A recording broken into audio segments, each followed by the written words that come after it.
Perhatikan dan dengarkanlah apa yang dialami bapak ini.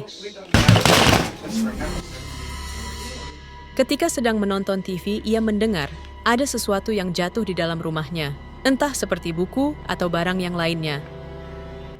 Kemudian mencari di mana suara itu berada, sampai mengecek satu-satu di dalam rumah, mencari suara tersebut, atau barang apa yang sedang terjatuh. Namun setelah dicari, tidak ada sama sekali.